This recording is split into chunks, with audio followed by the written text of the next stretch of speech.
Inseguridad y justicia por propia mano. El Frente PAN-PRD, de extremo a extremo. Godoy contra Lemus, guerra de números, y los Virraritari, comunidad olvidada. Esto y más en Controversia. Ante incapacidad, justicia por propia mano. En México y otros países del continente crece la aprobación a la justicia por mano propia. De 2010 al 2014 se registraron 160 casos de linchamiento en el país. En el año 2015 se registraron 63 linchamientos y en los primeros 10 meses de 2016, 30 casos más. El Estado de México, Puebla y el Distrito Federal son los lugares donde más linchamientos se presentan, concentran el 65% de los casos. Ante los linchamientos, las autoridades siempre hacen un llamado a no cometer este tipo de delitos. Otros lo niegan y unos más ofrecen investigar los hechos. Justicia por mano propia, deficiencias del sistema de justicia, estímulo de la violencia a través de los medios, armamentismo ciudadano o alta percepción de inseguridad. Jalisco reporta un caso en Tonalá y otro que se investiga en el centro de Guadalajara, pero son constantes los casos de presuntos ladrones golpeados y exhibidos en redes sociales, mismos que van en aumento.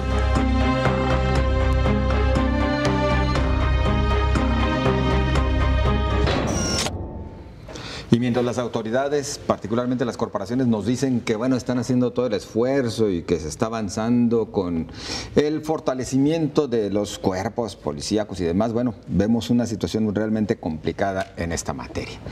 Saludo a mis compañeros. Sonia Serrano, buenas noches. ¿Qué tal? Muy buenas noches. Julio Ríos, muy buenas noches. Muchas gracias, José Ángel, buenas noches.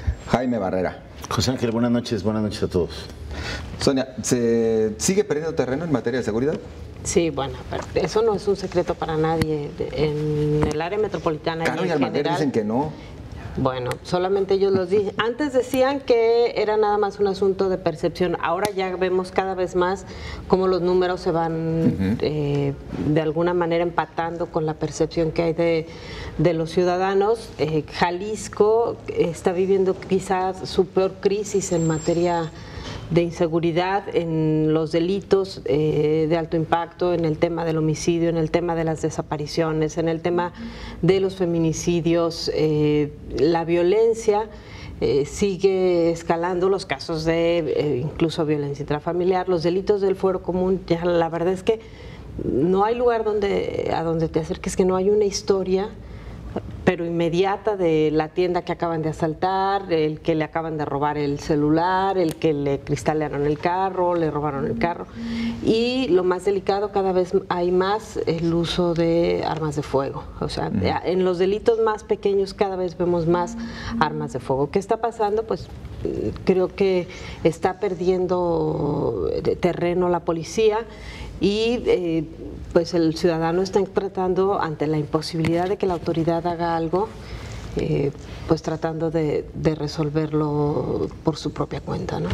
Ya no es percepción entonces, Julio. No, para nada, ya no es percepción, es una triste, cruda realidad que se vive todos los días. La autoridad decía que era solo percepción. Yo creo que nunca ha sido, pero también creo que ahorita está peor que nunca.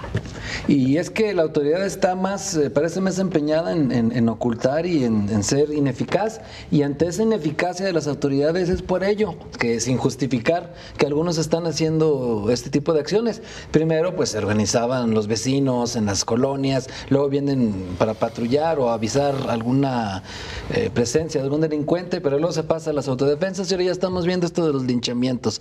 Y esto, aunque es cierto este asunto de que el pueblo delega el ejercicio del poder político a una autoridad establecida y en cualquier momento lo puede retomar, también hay que recordar que la Constitución prohíbe esto de la justicia por la propia mano, y yo creo que esto lo que alienta es un círculo de impunidad, porque si la gente está actuando es porque, por ejemplo, hay una cifra que es de cada 100 delitos solamente 7 se denuncian, y en este sentido la mayoría pues ni siquiera llegan a sentencia, y en este sentido pues se percibe esta impunidad, y pues también el ciudadano dice, pues si ellos tienen impunidad, también nosotros tenemos la impunidad para tomar la justicia por nuestra propia mano, porque tampoco nos va a pasar nada. Y esto es lo que estamos viendo ahora, pues es este círculo que no es para nada beneficioso para la sociedad ni para una democracia.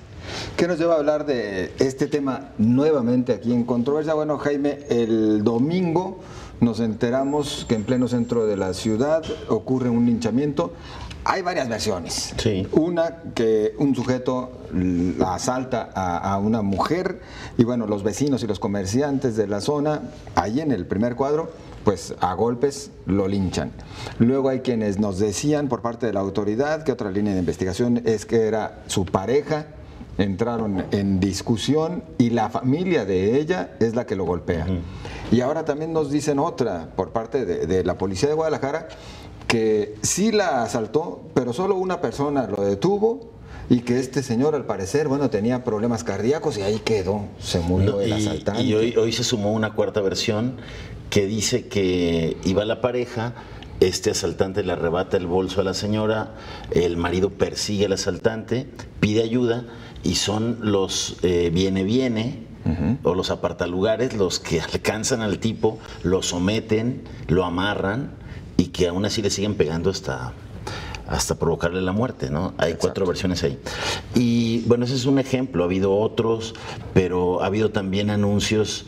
Vamos, en este asunto de la violencia por propia mano hay como modalidades: el linchamiento, el asunto de organizarte en autodefensas, también prohibidas, y el caso extremo de las guardias blancas, que es vía corrupción, tratar de darte seguridad de manera ilegal. Pero Julio y Sonia ya decían como los orígenes de este tipo de esfuerzos ciudadanos ilegales sin duda, pero que se dan por el asunto de la impunidad, por la cada vez más creciente percepción de inseguridad que te hace armarte como ciudadano. Es decir, la pistolización de la ciudadanía es también un síntoma de eso.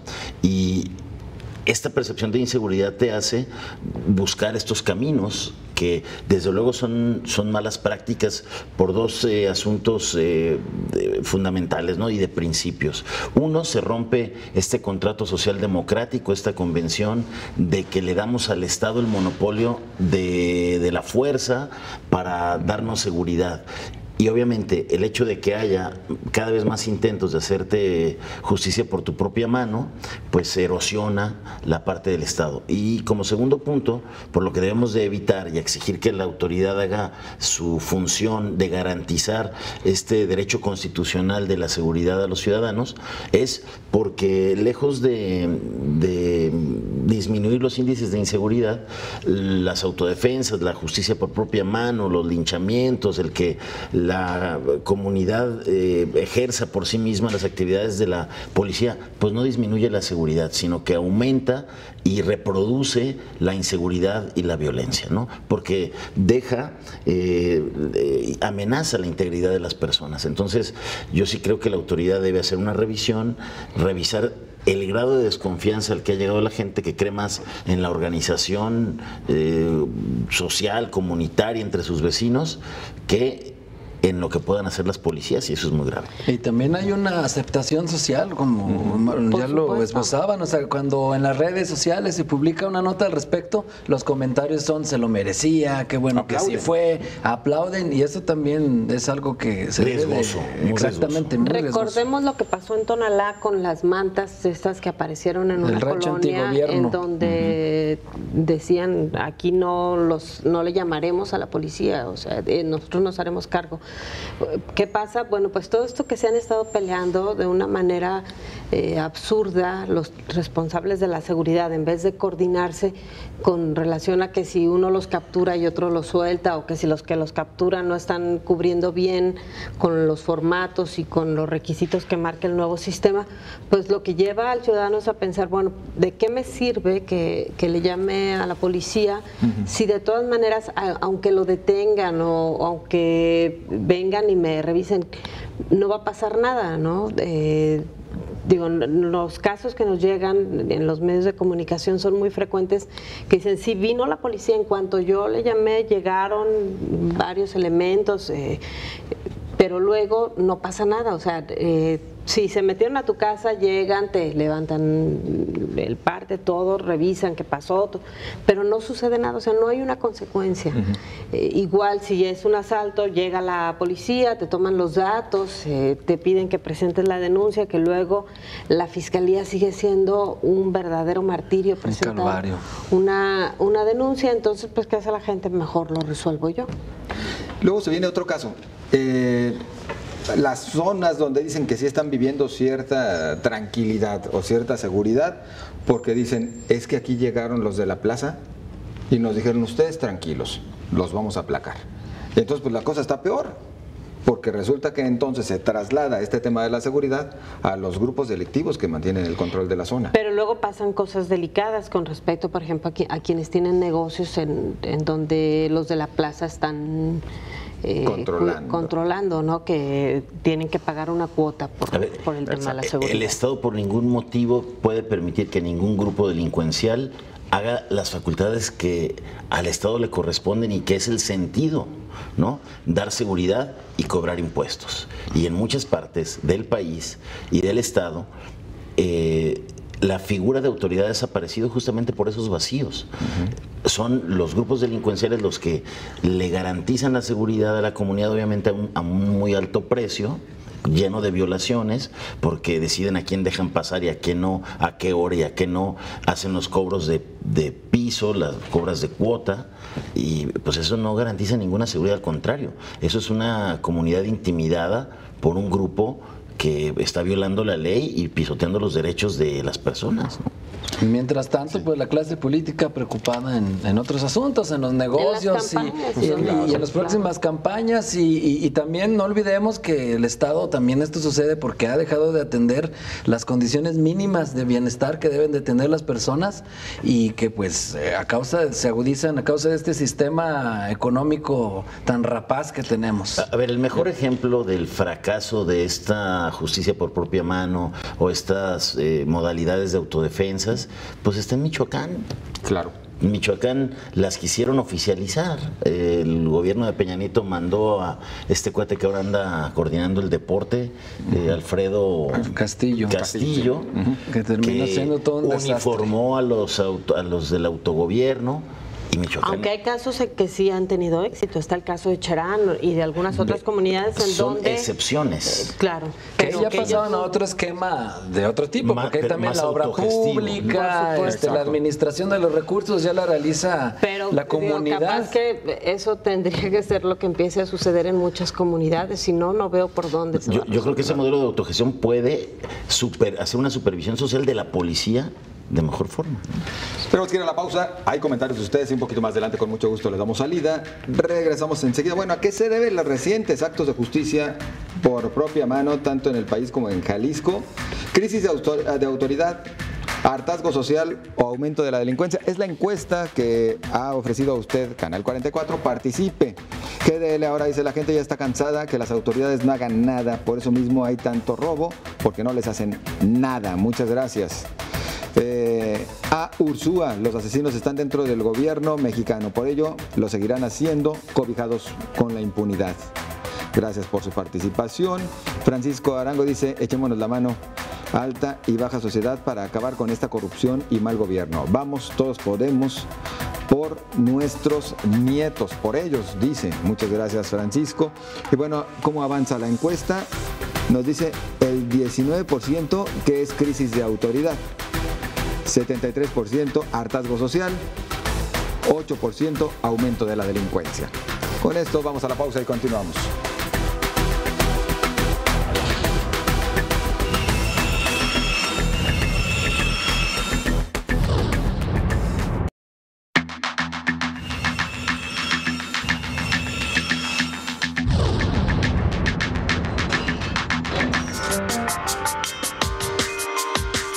El Frente PAN y PRD, de extremo a extremo. Anuncian PAN y el PRD frente amplio opositor para las elecciones presidenciales de 2018, con el fin de sacar al PRI. La aspirante presidencial Margarita Zavala dice sí al frente. Militantes perredistas dicen que no, pues es mejor que gane el pueblo con las izquierdas, según afirman. Alianza de lambiscones del PRI, dice López Obrador, quien visiona la mancuerna como un complot para frenarlo en su nuevo intento por llegar a la presidencia. Una torpeza política, señala Cuauhtémoc Cárdenas. Ya se ven derrotados, afirma Enrique Ochoa Reza, del PRI. El dirigente del partido podría podría ser candidato del PRD-PAN, adelanta Alejandra Barrales. Una alianza que no sería nueva, ya la hemos visto en algunas entidades, y sin embargo ya cuando se habla de la presidencia de la República, pues ya escucha usted parte de las reacciones. Se esperaba, ¿no?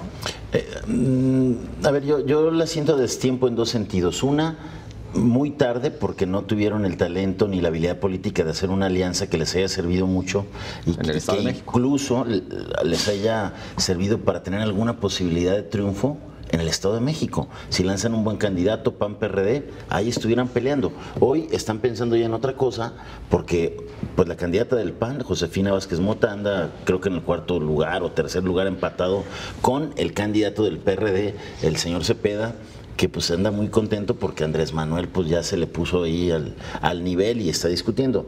Y por otro lado, muy adelantada, a destiempo porque está muy adelantada, para un asunto del 18.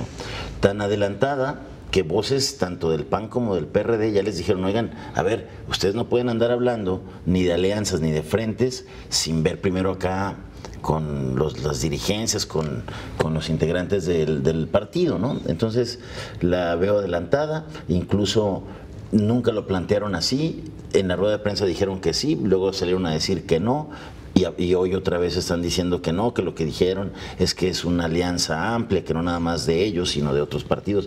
En fin, creo que se hizo una discusión medio artificial del tema. Sonia. A ver, por supuesto que es una acción que tiene que ver con lo que marcan a estas alturas de la contienda las encuestas. No me parece que pueda tener ni siquiera resultado y mucho menos efectos en lo que vaya a suceder el día de la elección. Creo que además no vemos ningún punto de coincidencia ni alguna base que permita pensar en que esta alianza pudiera darse para tratar de resolver algún tema en particular que se ha presentado por la campaña. Es decir, eso sería una alianza basada simplemente en las posibilidades de derrota de los dos. No le veo otro sentido. Yo sí veo un punto de coincidencia y es el siguiente. Uno es, primero que nada, esto de que se va a frenar el PRI, pues no nos hagamos tarugos. Eso no es cierto porque el PRI ya está fuera, no hay nada que lo reviva. Ya se frenó solo. Ya se frenó solo y no hay nada. El enemigo de ellos es ir contra López Obrador. No, es algo que no podemos negar. De esta forma, el PAN alcanzaría algunos votitos para tratar de vencer a Morena y el PRD sigue sobreviviendo y tratar de evitar que pues Morena crezca más porque ahora ya son sus enemigos. En este caso está la desbandada, probablemente se va a agudizar esta desbandada de perredistas, de algunos perredistas que ya se irán a Morena, y si esta alianza de veras se hace es solamente con ese objetivo, frenar a López Obrador.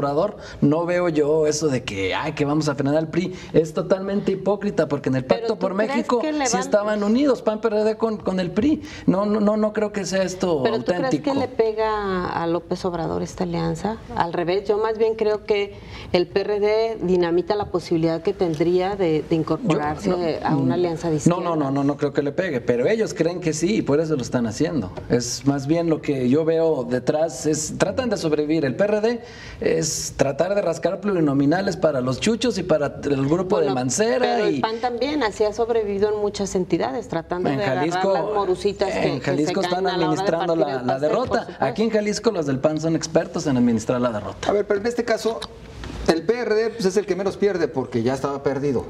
Al final de cuentas, quien sí se vería perjudicado, en todo caso, sería Acción Nacional, que pareciera que con miras al 2018 tiene mayores posibilidades. Y en una de esas, su principal aliado no va a ser el PRD, podría ser el propio PRI, que al verse perdido va a apoyar al candidato o candidata del PAN para que no llegue López Obrador. En el 2006. Es que ahí Ricardo Anaya trae todavía esta inercia de los triunfos récord que sacó el PAN en el 2016, justamente por las alianzas PAN-PRD, muchas veces con un candidato inconforme del PRI. Exacto. Es decir, los triunfos del PAN son también medios artificiales si los vemos, o sea, ese levantamiento del PAN que tuvo el 2016, si los analizas, creo que de los 7 estados que ganaron, creo que solamente en 3 tenían candidatos exclusivamente emanados de las filas del PAN. El PRD, desde luego, derrumbado, con casi en un dígito, pues obviamente le conviene. Pero insistiría en el tema del Estado de México. Ahí lo que hicieron fue, cuando podían noquear de una vez al PRI, desde el 2017 para que llegara prácticamente sin ninguna posibilidad al 18, pues finalmente le están ayudando y están siendo como las comparsas para que el PRI tenga posibilidades reales de ganar el próximo 4 de junio el Estado de México, porque el voto prácticamente está dividido. Un PRD creciendo, incluso con el apoyo del PRI, un PAN ahí que trae un voto medio duro que también divide y que le quita a Morena, y el PRI que con este voto duro, con toda esta inversión que está haciendo por donde puede, y no sé qué tanto vayan a influir las voces de los sectores más de verdad de izquierda del PRD, que dicen, a ver, si nuestro candidato no tiene posibilidades reales de victoria, tenemos que decirle a nuestros militantes que el voto útil debe de ir para Delfina, no para el señor, se me olvida el del PRD, ¿cómo se llama? Juan Cepeda. Pues ni modo, Juan Cepeda hizo una buena campaña, pero si no llega cerca en el cierre de campañas, pues lo mejor es decirle a nuestra gente que se vaya con Delfina, que es la opción de izquierda. Y ahí se les cae el teatro a todos. Al cabo que Juan Cepeda ya tiene reintegro, hay quienes ya lo manejan hasta para la presidencia nacional del partido. Y también hay algo muy curioso, por cierto, el día de la rueda de prensa, porque no era para eso. Era para decir que en Nayarit había trampa. Para unas irregularidades en Nayarit, pues ahí los reporteros hicieron su chamba, le rascaron y hicieron que dijeran esto, que luego ya se desdicen, y por eso sí suena más a una ocurrencia, no pareciera que esto vaya a ser. Porque si de veras quisieran sacar al PRI, como bien dice Jaime, desde ahorita con el Estado de México hubieran hecho una alianza que podría haberle ganado al PRI y hasta a Morena. Sí, totalmente. Y luego sale el jefe Diego y dice, bueno, sí, alianza PAN-PRD, pero con un candidato externo. ¿Esa fórmula también les podría funcionar? Bueno, ya las mencionaba Jaime. Esa fórmula ya la utilizaron, nada más con un inconforme del PRI en algunas entidades. Ahí ganaron varias, ¿no? Esa fórmula, fíjate que la están platicando. Hay una mesa en la Ciudad de México en la que van actores. Para el 18. Exactamente, sí, para el 18. Claro. Van actores incluso aquí bueno, Enrique Alfaro, sé que está participando incluso con el Bronco y ya lo han dado a conocer. Ya lo han dado a conocer, pues, y esa es la idea, que todos renuncien a sus posibilidades para un frente amplio en el cual esté un personaje externo, lo cual se antoja muy complicado, pero esa es la idea que ellos tienen. O sea, la capacidad de autoengaño de los políticos es envidiable. O sea, yo no creo que los panistas que están metidos en la contienda acepten a una situación. No, nunca van a renunciar a esas canonjías ni hasta sus sueños guajiros tampoco. ¿Y el bien mayor? ¿No piensan en ese? El bien mayor es el de ellos, depende. El bien común. Sí, claro, el bien mayor es el de ellos. Es el de ellos. Por supuesto. No, yo los veo, o sea, tú ves, por ejemplo, a Margarita creyendo que no puede. ¿Alguna vez has visto que dude que puede? No, y por eso ha dicho que si no se va de independiente, ¿no? Exactamente. Entonces, en síntesis, esta no cuenta. No, yo creo que fue una discusión, como dice Julio, que salió porque ahí tanto la señora del PRD como el dirigente del PAN pues no supieron decir que no estaban hablando de eso y que era simplemente iban a denunciar irregularidades en Nayarit, porque al final dijeron que sí a la alianza. Y al otro día, cuando se les vinieron las críticas encima, pues dijeron que no habían dicho eso, que hablaban de un frente amplio, en fin, entraron a la ambigüedad absoluta. Entonces, pues no, digo, ni creo que sean las voces autorizadas como para convocar a un frente amplio, ni para ser en su momento una alianza ganadora PAN-PRD en el 2000. Los chamaquearon los periodistas. Los reporteros iban por nota y se llevaron una nota para un sábado de sequía informativa. Vamos a los comentarios de ustedes. Gracias por participar en las redes sociales. Alianza entre PAN y PRD, ¿de verdad es un frente amplio en contra del PRI? ¿O es que si van por separados, no tendrán fuerza electoral? La pregunta Canal 44 en Twitter. Gracias, Gustavo Lozano. Es evidente que no tienen ya fuerza electoral, pero no van contra el PRI, van contra AMLO. es más bien una obsesión. Gracias, Gustavo. Alberto Trejo, ¿y qué me dicen del PRI verde? Pues ahí andan. Bueno, Francisco Arango dice la pura corrupción y unión de lacras. Gracias, Francisco, por participar también con tu comentario. Tenemos un poquito más de participación, pero con mucho gusto le damos. Pero bueno, por lo menos PRI Verde, con todo y que son como un buen matrimonio, ¿no? Se pelean y tienen diferencias, pero ahí siguen juntos. El otro era por conveniencia, un matrimonio por conveniencia. Es que se pelean porque luego ya se unió el PANAL y se pone celoso el verde y luego llega el Partido Encuentro Social y también. Pero ¿no? Siguen juntos. Ahí están. Qué buenos comentarios. Vamos a la pausa. Continuamos.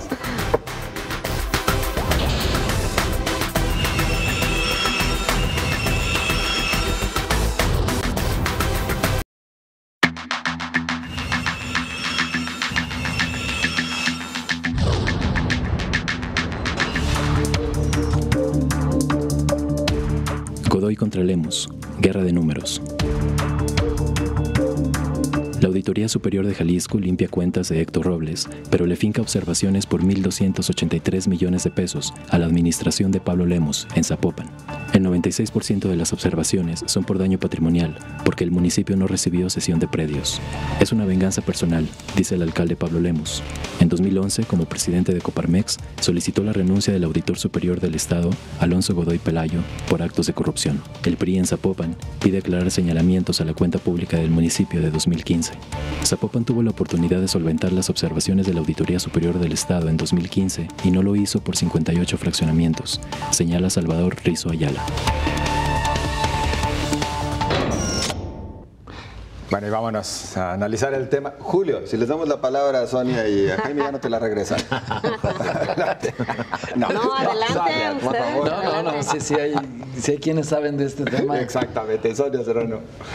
A mí me parece que es una prueba más de cómo la auditoría solamente ha servido para revanchas políticas. O sea, nunca ha funcionado para nada. Nunca ha habido una devolución de alguien que se haya llevado dinero de manera indebida. Nunca ha sido sancionado nadie que se haya robado el dinero de los jaliscienses o de algún municipio. Y en cambio sí ha habido escarnio sobre quienes han sido en algún momento o enemigos políticos de Alonso Godoy o en los casos más pues podamos decir, o menos políticos, cuando ya es árbol caído y le daba chancita de hacer un poquito de leña para llevar agua a su molino. Revisando la auditoría, que además es un informe con las observaciones que se hacen y que se circuló desde la semana pasada, pues lo que te encuentras es de dar risa.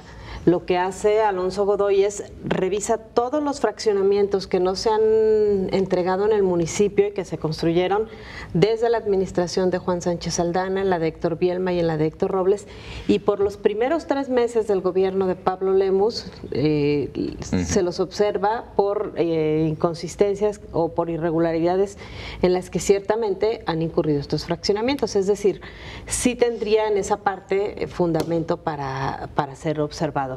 El asunto es que la única manera de solventarlo en los términos que lo pide la auditoría sería clausurando esos fraccionamientos. A mí me recuerda mucho lo que sucedió con una auditoría que le hizo al CIAPA cuando Rodolfo Campos ya estaba en la cárcel y que le observa todos los adeudos de los ciudadanos con el CIAPA porque no se los cobró.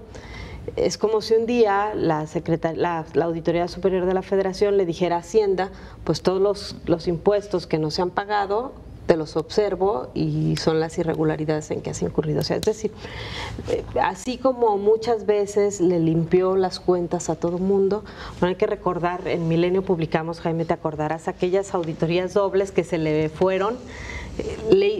Hacía una auditoría con cargos y una auditoría sin cargos. Nomás que un día mientras extorsionaba, porque las usaba para extorsionar a los alcaldes o a los funcionarios, y un día se le van y las manda a las 2 de 3 entes auditables diferentes, una con cargos y otra sin cargos, pero del mismo ente. Entonces, eso te demuestra cómo trabaja la auditoría.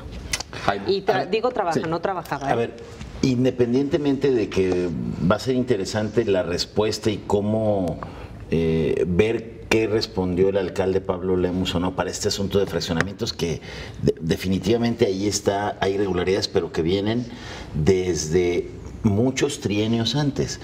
Entonces, una prueba de este uso faccioso del que habla Sonia y del que ya se le había acusado desde hace al menos una década a la anterior titular de la Auditoría Superior del Estado de Jalisco, que tuvo que dejar a una muy cercana colaboradora de él, como lo es Teresa Arellano, con quien tuve oportunidad de hablar hoy, como encargada de despacho, porque los diputados no se pudieron poner de acuerdo o no quisieron ponerse de acuerdo para designar a un auditor independiente que no perteneciera a ningún grupo, que no dejara de garantizarles impunidad o una auditoría o una fiscalización a modo.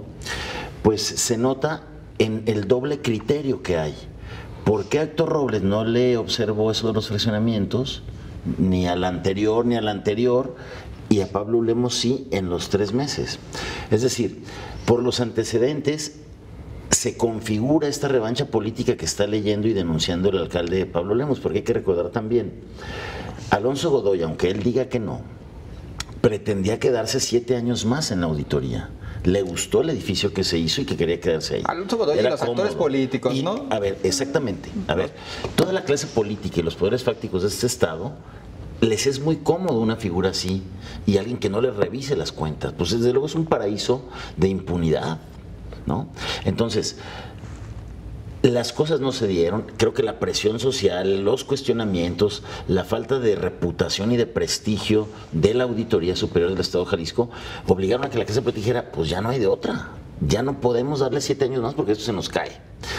Entonces, después de eso, hay una clara expresión en las negociaciones políticas del extitular de la auditoría en decir, esto se lo debo a Pablo Lemus porque desde que era, como salió aquí en la cápsula, desde que era líder de Coparmex no me quería, cuando fue un rato comunicador también era durísimo, entonces él es el que no quiso dar el apoyo y ustedes le hicieron caso.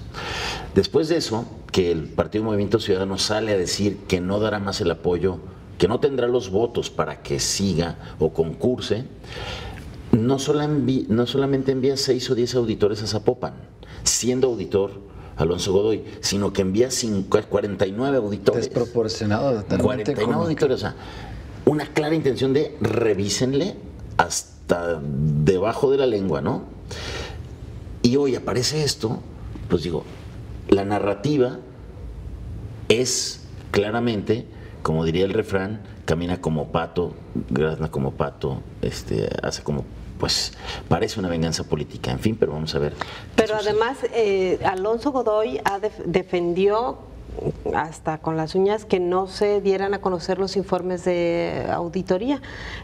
Los hemos solicitado por vía transparencia, se han interpuesto recursos de transparencia porque la ley los obliga a transparentarlos y ellos se han negado. Y sin embargo, en estos casos siguen filtrándose, o sea, cómo es que la semana pasada se da a conocer este informe cuando él había sido un defensor de que los informes no se dieran a conocer porque la auditoría no estaba concluida, ¿no? Un argumento que siempre daba Alonso Godoy es que si daba a conocer estos informes, él incluso caía en contra de la ley, ¿no? No, pues podías ver cómo te podías dar cuenta de lo mal que... Porque además, incluso para utilizar políticamente la auditoría es súper chafa, o sea, me parece que si se mete a revisar de veras, o sea, o se ponen a trabajar de verdad en tratar de encontrar irregularidades a sus enemigos políticos, seguramente los encontrará, porque la comprobación de gastos en el servicio público es compleja.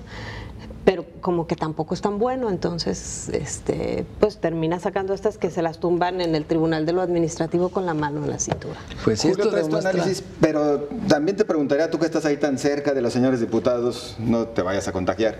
No, ¿qué pasó? ¿Les ves intención de ya cambiar lo relacionado con la auditoría? No, la verdad no. Ya han alargado demasiado el tiempo, se les va a venir otra vez encima los plazos. De hecho, Ismael del Toro matiza lo que dice Pablo Lemus. Yo escuché una declaración, ¿no? Sí, exactamente. Y el tiempo se les va a venir encima. Hay que recordar que los plazos del famoso sistema estatal anticorrupción son fatales porque viene ordenado por una reforma federal. Entonces, cuando ya esté muy justo, ya no va a haber tiempo de hacer una verdadera reforma integral en la que haya de veras un auditor con autonomía y procesos transparentes y también filtros de diferentes instancias, incluso ciudadanos. Eso es lo que hace falta para que las instituciones de fiscalización, en este caso la auditoría, no siga siendo una espada de Damocles para utilizarla en la venganza, porque es inverosímil que a poco otros sí fueron puros e inmaculados, y también con qué rapidez inusitada se hizo todo esto. No se puede creer que en 3 meses que tenía Lemus haya salido peor que Sánchez Aldana, por ejemplo, o igual que Sánchez Aldana o peor que Tatengo, ¿no? Es totalmente absurdo. Entonces yo no les veo la intención real a los... en el choro sí, pero no hay voluntad política de hacer una verdadera reforma integral a la auditoría, y yo creo que se va a seguir el mismo esquema, porque así les conviene a todos en esta red de complicidades. Jaime, ¿qué te dijo la actual titular de la auditoría? Bueno, ella rechaza ser una subordinada de Alonso Godoy Pelayo. Ella dice que ella es la que firma finalmente las observaciones que llegan al Congreso y que tienen que validar los diputados. Le pregunté, bueno, entonces, ¿qué cambios hiciste ahora que llegaste a la auditoría? Me dice, ninguno. Pues es que aquí todo el mundo es competente, hace bien las cosas. Yo le cuestionaba, bueno, hay evaluaciones externas como del Instituto Mexicano de Competitividad que ponen, pues, en los últimos lugares de productividad a la auditoría. Y lo que dice es que pues no se conoce bien el trabajo de la auditoría. La verdad es que defiende la institución en la que asegura ha trabajado 16 años y en la que incluso dijo llegó antes que Alonso Godoy Pelayo, cuando era todavía la Contaduría Mayor de Hacienda, cuando era el chacachaca legislativo, cuando el lavadero de cuentas era en el Congreso. Se reforma esa ley en el 2009 justamente para quitar eso, y nos fuimos hasta el otro extremo al poner a un auditor sin contrapesos, donde se hacía su personalísima voluntad, desde revisar y poner cargos o negociar cuentas rechinando de limpias, hasta autoasignarse el sueldo o edificarse unas nuevas oficinas sin justificar la necesidad de la dimensión o por qué se necesitaban de 10 y no de 5 pisos, por qué ya no era suficiente las instalaciones que tenían, que eran más que dignas, en fin, cosas así, ¿no? La respuesta de Pablo Lemus, Sonia, ¿cómo calificarla cuando dice que ahora no descansará hasta ver a Alonso Godoy en la cárcel?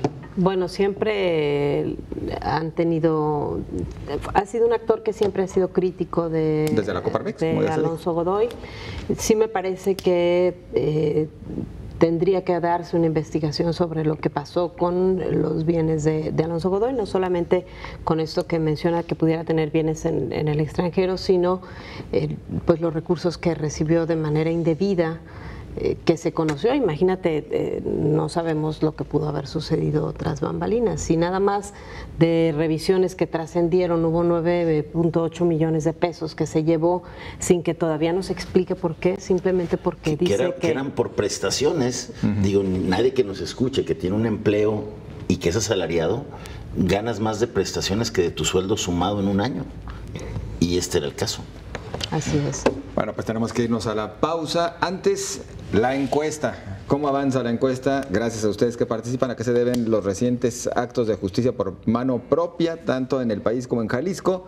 19% dice crisis de autoridad, 71% hartazgo social, 10% aumento de la delincuencia. Muchas gracias por participar. Todavía puede hacerlo. Ingrese a @canal44tv y participe en la tweet encuesta. Continuamos.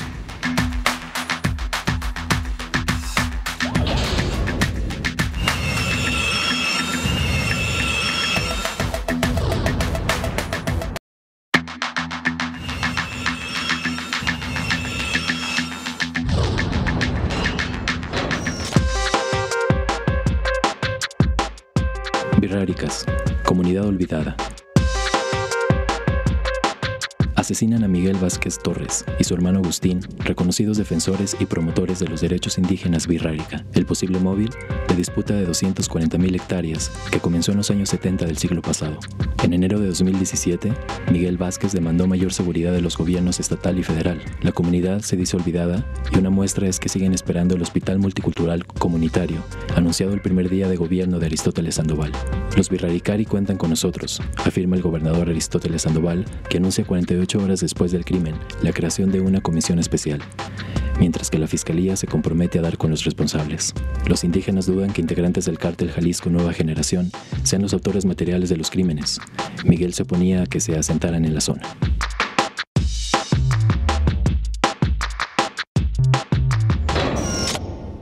Y hoy en la información que se ofreció desde la Fiscalía también se comenta que a los asesinos sí se les retuvo por parte de la autoridad municipal, pero luego lo soltaron. Más impunidad para ponerle todavía más más leña a la lumbre, ¿no? 123 activistas o defensores de derechos humanos asesinados en este sexenio. Y pues ya este caso de estos dos líderes virráricas también pues se suma a esto. Y tanto el gobierno de Jalisco como el de Nayarit como el federal ya escuchamos que no pueden decir que ignoraban la situación en la zona limítrofe. Y pues ya en este caso, ahora que anuncian estas comisiones, que va a haber más seguridad, pues ya pareciera que es tarde, aunque bueno, también la situación va al rojo vivo y cada vez es peor. Entonces también el decir que ya no sirve para nada actuar en este momento también es muy extremo. Claro que servirá porque la cosa podría estar peor, pero sí hubo ahí indolencia, porque también hay que recordar que el fiscal Eduardo Almaguer incluso anunció que va a haber incluso una base o subbase regional, que va a haber más vigilancia. No lo hizo, rompió esa promesa y pues ellos tenían el conocimiento pleno de lo que estaba ocurriendo, no actuaron, no actuó el Estado. Sonia.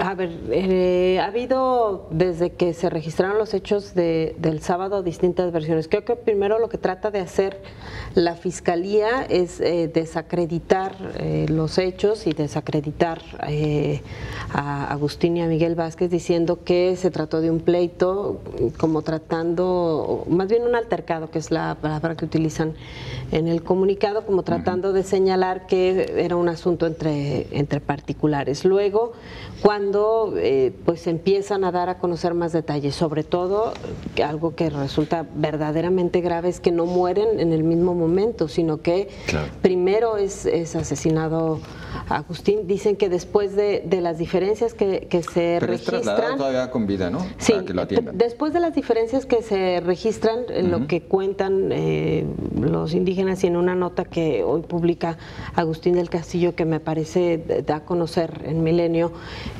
hechos bastante delicados y que nos podrían hacer pensar que el riesgo no se ha batido y que podrían seguir las condiciones muy complejas para los indígenas, que es primero se da este altercado y Miguel, que fue presidente del comisariado de bienes comunales, se va a su casa, luego van ahí, le avisan que acaban de atentar contra su hermano Agustín.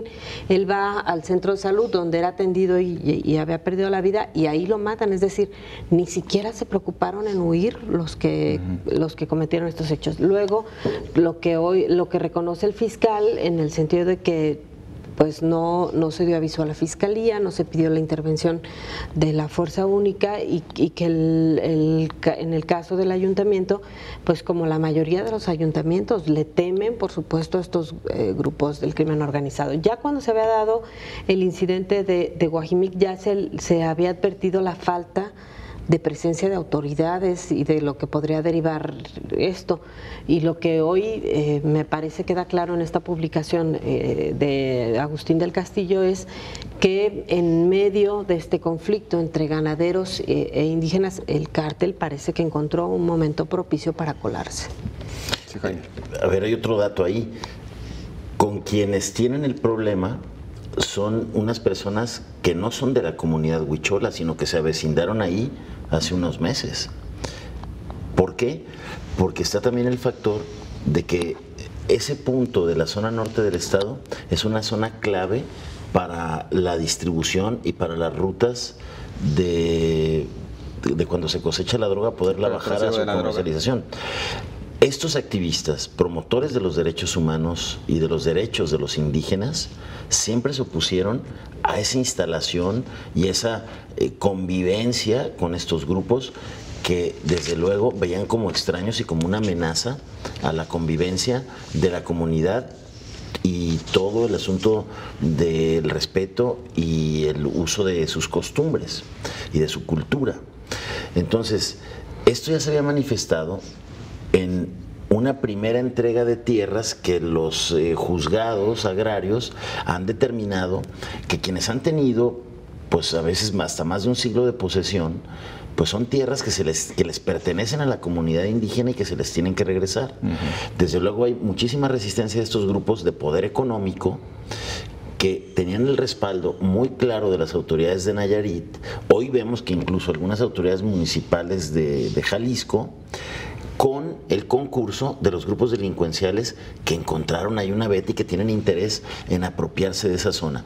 Y el elemento más contundente que nos refuerza esta lectura es que en aquel incidente de Guajimic, al que fueron un grupo de periodistas que fueron retenidos cuando ya bajaban de la sierra, era que tuvo que llegar el procurador Edgar Beitia, hoy preso en Estados Unidos, acusado de sembrar, comercializar droga y meter droga en Estados Unidos.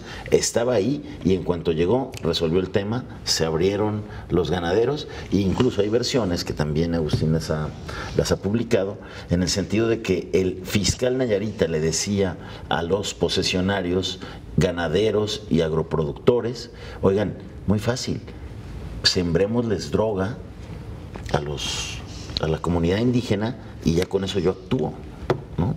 Entonces, desde luego, como decía Julio, ahí hay un foco rojo peligroso de una zona aislada del Estado que desde luego necesita la presencia del Estado para que ya no sucedan más cosas, pero desde luego cumplir la promesa, como era una promesa ya presidencial, porque habían matado primero a Javier Valdés en Sinaloa y el gobierno federal prometió defender el quehacer periodístico, pero también el quehacer de defensores de los derechos humanos, en donde entran estos líderes Miguel y Agustín.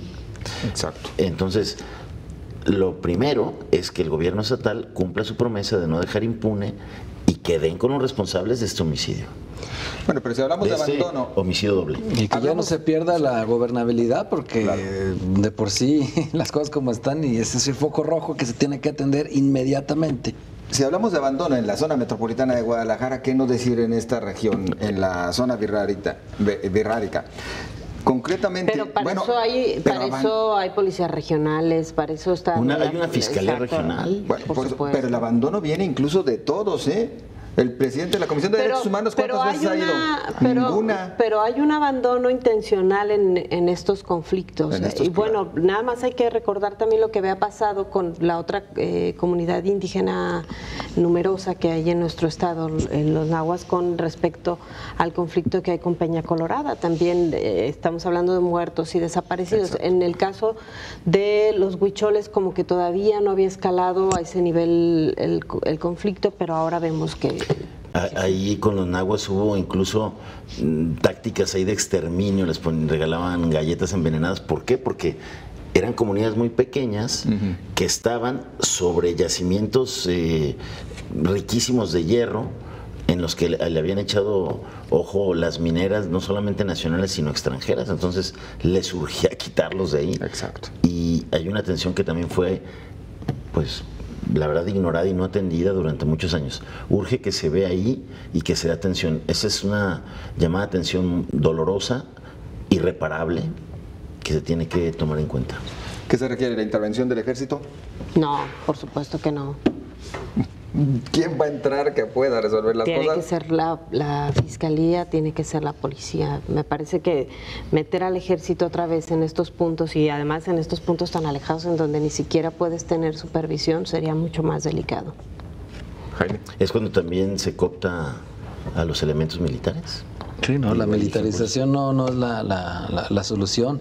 Y pues ya que se va a intervenir, pues de una vez que sea integral y que se atiendan muchas condiciones ahí preocupantes. Lo que tendría que haber primero es del gobierno federal la disposición a la ejecución de las resoluciones. Y también poner con la fuerza pública que parece. Sí, porque ya hay sentencia en favor de ellos, de los el gobierno Uralcas. federal tiene un papel clave que hacer ahí. Digo, esta tensión está desde los 70s, cuando se decide por estos fallos judiciales agrarios restituir las tierras a los indígenas. Pero en aquellos momentos, sobre todo en el inicio, en el 2000, Fox destina mucho dinero a dar buenas indemnizaciones a los posesionarios y bueno, pues así dicen, van las tierras, desactivas el conflicto. Hoy que no le pusieron un peso a eso, pues los posesionarios no quieren irse porque no hay una buena indemnización y eso tensa las cosas allá. Entonces yo sí creo que el gobierno federal, a través de la reforma agraria, a través de la SEDATU, hoy le toca a la SEDATU eso, ir y poner atención a eso.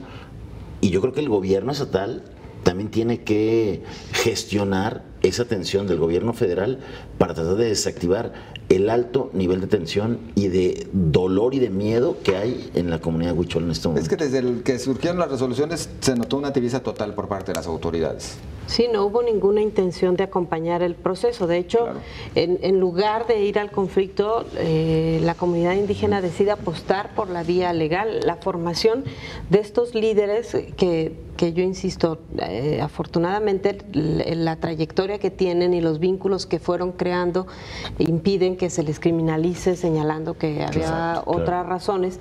Ellos se preparan y se forman en la vía jurídica para tratar de pelear en términos pacíficos y por la vía legal los derechos que les corresponden. Alcanzamos en 30 segundos algunos de los comentarios de ustedes. Vamos rapidísimo. ¿A qué se deben los recientes actos de justicia por propia mano, tanto en el país como en Jalisco? Crisis de autoridad, hartazgo social o aumento de la delincuencia. Las opciones. Felipe dice, no solo en Jalisco, en todo el país estamos hasta de la impunidad y de la flacidez de la justicia. Muchas gracias. También agradecemos a Ivette Velarde, dice, al terrible hartazgo social que existe. Si las autoridades no resuelven, las muestras se irán incrementando. Nos quedan algunos de sus comentarios pendientes. Tenemos que despedirnos. Muchas gracias, compañeros, muy amables. Muchas gracias. Buenas noches a todos.